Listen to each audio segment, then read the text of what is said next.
Tuhan berbicara kepada kami, karena firman-Mu adalah kehidupan, maka hidupi kami dengan firman-Mu, maka kami hidup. Dalam nama Tuhan Yesus Kristus, haleluya, amin. Uh, Hari ini kita bicara dalam bulan Mei ini tentang hidup tanpa pamrih. Dan di minggu ini kita diajar sepanjang minggu ini untuk bagaimana kita memiliki kasih yang berkorban. Karena tidak pernah ada sebuah kasih sejati jika tidak ada wujudnya, yaitu sebuah pengorbanan. Nah, saudara, biasanya orang yang berani berkorban itu adalah orang yang cinta mati. Dan orang yang berani berkorban, dia tidak pamrih hidupnya, tidak perhitungan. Nah, maka dari itu, kita sedang dilatih untuk bagaimana kita menjadi pribadi yang hidup dalam kerajaan Allah. Dan orang yang hidup dalam kerajaan Allah itu hidup dalam suplai kerajaan Allah. Dia tidak pernah takut, dia tidak pernah khawatir, dia akan terus memberi. Bukan hanya memberi secara harta benda atau materi, tetapi memberi secara pengertian, memberi secara kemurahan, kebaikan, pengampunan, kerendahan hati untuk memaafkan, menerima apa adanya.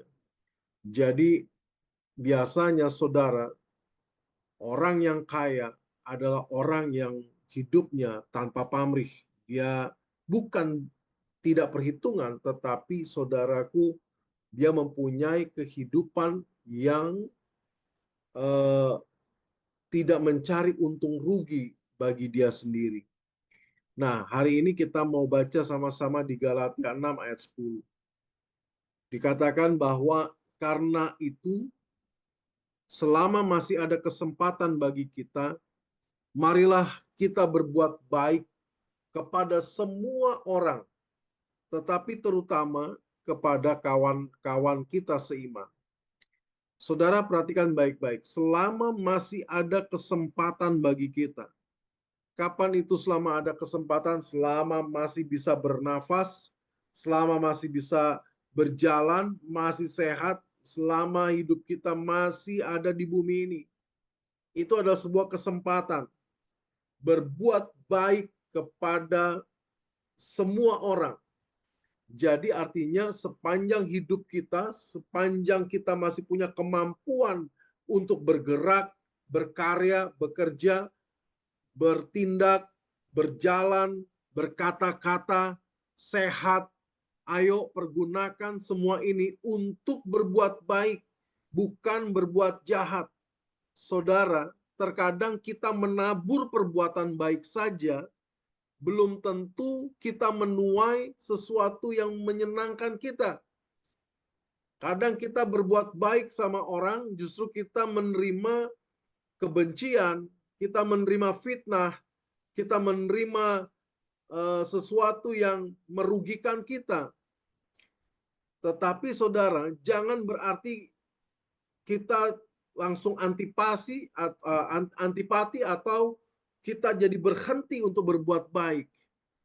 Tapi teruslah berbuat baik. Karena lebih baik kita berbuat baik daripada kita berbuat jahat. Berbuat baik saja terkadang belum tentu diterima orang lain itu baik. Apalagi berbuat jahat, saudara.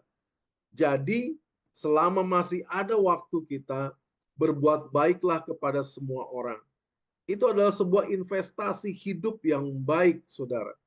Mungkin kita nggak menerima hasil taburan perbuatan baik kita. Mungkin saja kelak anak cucu kita yang akan menerima taburan dari perbuatan baik kita kepada banyak orang. Jadi, selain kita menuai perbuatan baik kita di kemudian hari, saudara, ya, itu juga menjadi sebuah sarana atau perjalanan atau membuka pintu gerbang bagi suratan terbuka Kristus kepada banyak orang. Orang akan melihat Kristus dari kita, saudara. Orang akan melihat Yesus termanifestasikan dalam hidup kita ketika kita berbuat baik. Jadi mungkin kita nggak bisa berkata-kata memberitakan Injil dengan lugas, dengan detail, dengan baik. Tetapi dengan kita melakukan perbuatan baik, disitulah kita punya sarana pemberitaan Injil Kristus. Kita sedang menginjil bukan hanya dengan perkataan saja, tetapi kita menginjil dengan tingkah laku kita yang melakukan perbuatan baik. Perbuatan baik bukan berarti, saudaraku, sesuatu yang baik menurut ukuran kita, atau yang baik seperti yang orang inginkan. Tetapi begini, perbuatan baik adalah sesuatu yang tidak pernah merugikan orang lain. Atau saudaraku, perbuatan yang mendatangkan kebergunaan, kemanfaatan bagi orang-orang di sekeliling kita. Contoh, dengan tidak merugikan orang lain saja, kita sudah melakukan perbuatan baik. Mari saudara, hari ini kita menjadi saksi Kristus lewat perbuatan baik kita. Memang kita nggak bisa, saudara, berbuat baik kepada banyak orang sekaligus. Ayat ini yang barusan kita baca, seakan-akan, saudara, ayat ini, wah, hiperbola sekali, Pak. Kayaknya nggak mampu, gitu loh, untuk bisa berbuat baik kepada semua orang. Saya nggak bisa menjadi seperti tanda kutip Sinterklas yang bisa membagi-bagi hadiah setiap hari. Aduh Pak, saya nggak bisa pasang muka munafik senyum terus. Saudara, memang kita nggak bisa, tapi kita punya ukuran yang terkecilnya, ada small meternya, yaitu apa? Terutama, diutamakan dulu kepada kawan-kawan kita seiman. Di mana saudara kita prakteknya? Jadi perbuatan baik bukan slogan, mari kita berbuat baik, mari kita berbuat yang bermanfaat bagi seseorang. Tetapi saudara, kita mulai praktekkan dulu di komunitas terkecil kita. Yaitu apa? Terutama kepada kawan-kawan kita seiman. Ini yang lebih dulu kita mulai, saudara. Jadi kita punya keluarga rohani, kita punya komunitas rohani, di mana kita bisa hidup saling berbuat baik, bukan memanfaatkan kebaikan orang, bukan saudaraku memanfaatkan situasi, bukan memanfaatkan untuk menerima kebaikan orang, tetapi saling berbuat baik. Jika orang itu berbuat baik, maka saya juga harus berbuat baik. Jadi saling berbuat baik. Maka orang akan melihat komunitas orang-orang seiman ini penuh dengan sesuatu yang mendatangkan kebaikan, bukan mendatangkan keburukan, bukan saling menghina, saling memfitnah, saling menjatuhkan, saling iri, saling dengki, bukan. Tetapi saudaraku, ada sebuah komunitas orang-orang seiman, orang-orang percaya, kawan-kawan kita yang ada dalam Kristus. Inilah tempat untuk kita bisa mempraktekkan saling untuk berbuat baik. Bapak, Ibu, Saudara yang terkasih, maka dari itu ada ukurannya, berbuat baik kepada semua orang. Mari kita coba lihat, saudaraku, ada sebuah kisah kecil di dalam kitab Injil Yohanes pasal 6. Kisah ini, saudara, di mana ketika Yesus diikuti orang-orang yang takjub dengan semua karya yang Yesus lakukan. Ada yang disembuhkan, ada yang dipulihkan, ada yang dilepaskan. Bahkan ketika Yesus mengajar banyak hal tentang kerajaan surga, orang-orang berbondong-bondong terus mengikut Yesus sampai kepada sebuah bukit, di mana saudara, hari itu mulai menjelang senja dan hari raya Paskah pun akan segera dilaksanakan pada kebudayaan Yahudi pada waktu itu. Saudara, dikatakan dalam Yohanes pasal 6 demikian. Ketika Yesus memandang sekelilingnya dan melihat bahwa orang banyak berbondong-bondong datang kepadanya, Berkatalah ia kepada Filipus, di manakah kita akan membeli roti supaya mereka ini dapat makan? Kata Filipus, ya, maaf, kata Yesus, kita langsung lompat ke ayat 10-nya, saudara ya. Kata Yesus, suruhlah orang-orang itu duduk. Adapun tempat itu banyak rumput, maka duduklah orang-orang itu, kira-kira 5.000 laki-laki banyaknya. Itu belum termasuk wanita, anak-anak. Saudara, ketika sebuah krisis terjadi, di mana orang sangat menikmati tentang keberadaan Yesus, tentang mujizat yang Yesus lakukan, pengajaran-pengajaran Yesus, mereka ngikut Yesus. Tetapi mereka, saudara, dalam sebuah krisis, ada ketika saatnya untuk menjelang Paskah harus ada makanan di situ. Tidak ada makanan yang tersedia. Yesus menyuruh murid-muridnya untuk mencari makan. Dan Yesus berkata kepada murid-muridnya, kamu yang harus memberi mereka makan. Saudara, tentunya untuk memberi makan sejumlah banyak orang, itu 5.000 aja baru laki-laki yang terhitung, belum anak-anak dan wanita. Dari mana bisa mendapatkan roti dalam waktu cepat dan sebanyak orang itu dapat makan? Kalau toh ada dibagi-bagi kecil, apalah artinya itu? Tidak mungkin. Jadi saudara, ya, ketika tidak ada makanan, namun banyak saudaraku yang mengikuti Yesus, disinilah sebuah krisis. Ya, coba kita lihat di ayat yang berikutnya, saudara. Di ayat 11. Ternyata ada didapati murid-muridnya seorang yang membawa 5 roti dan 2 ikan. Ya. Nah, maka dibawalah makanan yang sedikit itu kepada Yesus. Nggak mungkin 5.000 orang harus memakan sejumlah kecil roti dan ikan yang hanya berapa ekor itu, saudara. Nggak mungkin. Nah, disinilah terjadi ketidakmungkinan. Tetapi saudara, ketika Yesus menerima 5 roti dan 2 ekor ikan itu, Yesus menerima makanan yang sedikit itu, Yesus mengucap syukur atas semuanya itu yang ada pada waktu itu, walaupun tidak mungkin dapat terbagi. Lantas apa yang terjadi, saudara? Langsung dibagikan. Ketika dibagikan, terjadi mujizat. Ini roti nggak habis-habis. Mungkin saja dipotong kok ada lagi, dipotong kok ada lagi, terus ikan juga dipotong 2, buntut sama kepala. Kok yang ini nongol buntut, yang ini nongol kepala. Kita nggak tahu apakah begitu kejadiannya atau tidak. Tetapi saudara, yang jelas pada waktu itu, ya, mereka yang duduk di situ, ya, apa namanya, pada dapat makan dengan kenyang dan kecukupan.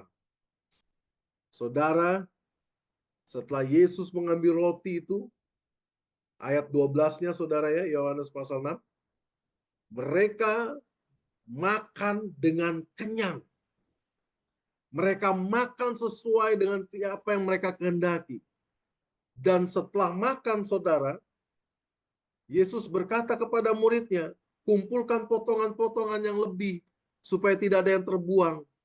Maka mereka pun mengumpulkannya dan mengisi 12 bakul penuh dengan potongan-potongan dari kelima roti jelai yang lebih dari setelah orang makan. Bapak Ibu Saudara yang terkasih, artinya kalau ada sisa dari roti dan ikan, berarti mereka makan sampai tidak termakan lagi.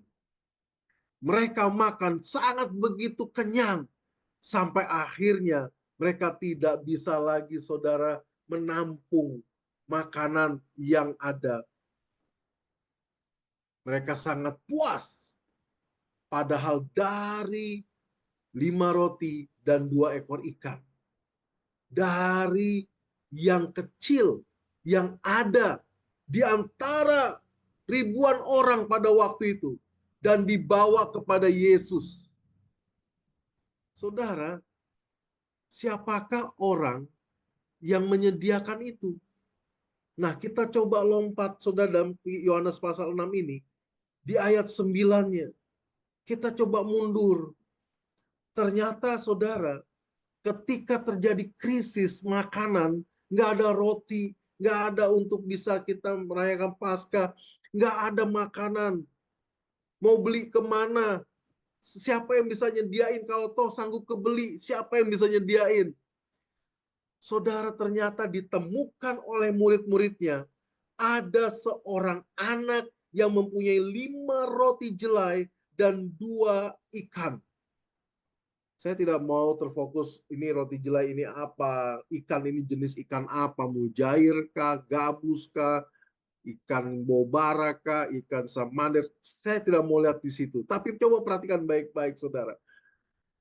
Ada seorang anak yang mempunyai 5 roti dan 2 ikan. Seorang anak. Artinya begini, anak ini pasti membawa bekal untuk dia.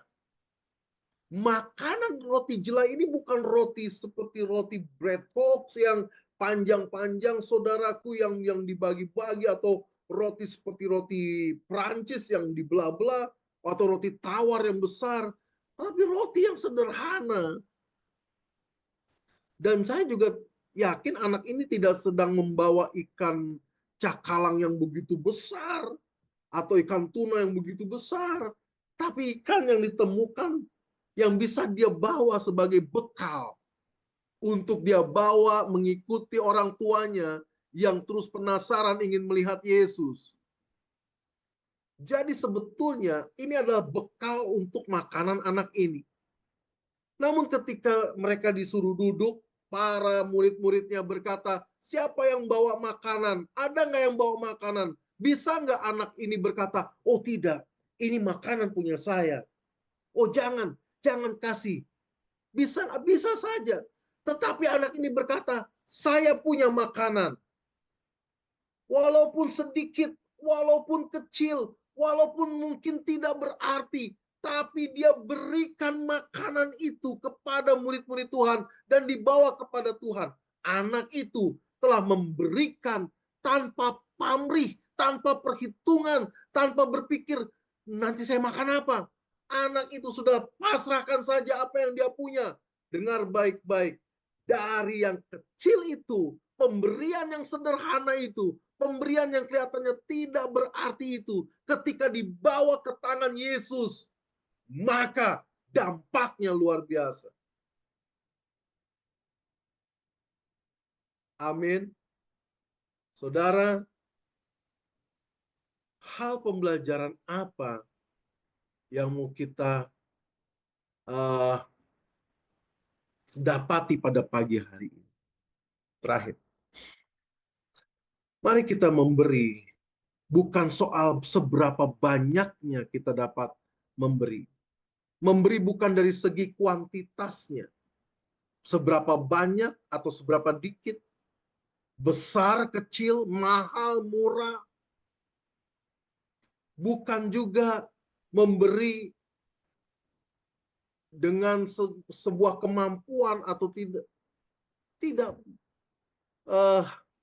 Saya mau katakan Tuhan tidak melihat kuantitas itu. Memberi tanpa pamrih, artinya memberi dari kerelaan dan bukan transaksional. Banyak orang-orang hari ini, dia ingin melakukan firman Tuhan dengan catatan, kalau saya memberi, maka saya pasti akan menuai puluhan lipat ganda. Oh iya betul, ada ayatnya. Barang siapa memberi maka diberikan kelimpahan. Memang ada ayatnya. Tetapi saudara, motivasinya jadi beda karena dia jadi transaksional. Memberi aja, rela. Memberi dengan kerelaan artinya apa? Lepas, ikhlas, pasrah. Sukacita memberi. Loh, tetapi bukan berarti memberi dengan sukarela. Kalau sukarela artinya begini, saya suka baru rela. Kalau saya nggak suka, saya nggak rela, bersungut-sungut. Ya, mari kita memberi, saudaraku, memberikan sesuatu tanpa pamrih, yaitu memberi berdasarkan iman dan kasih. Saya percaya dan saya mengasihi. Maka saudara, dia tidak pernah berpikir-pikir untuk merasakan sakit. Ada seorang sahabat dari Edwin Lewis School yang bernama Bob Moorhead. Dia punya statement yang luar biasa. Dia berkata begini, saya harus memberi sampai habis. Karena Yesus sudah memberi kepada saya sampai mati. Saudara, kalau kita memberi belum terasa sakit, kita belum menikmati indahnya memberi itu, saudara.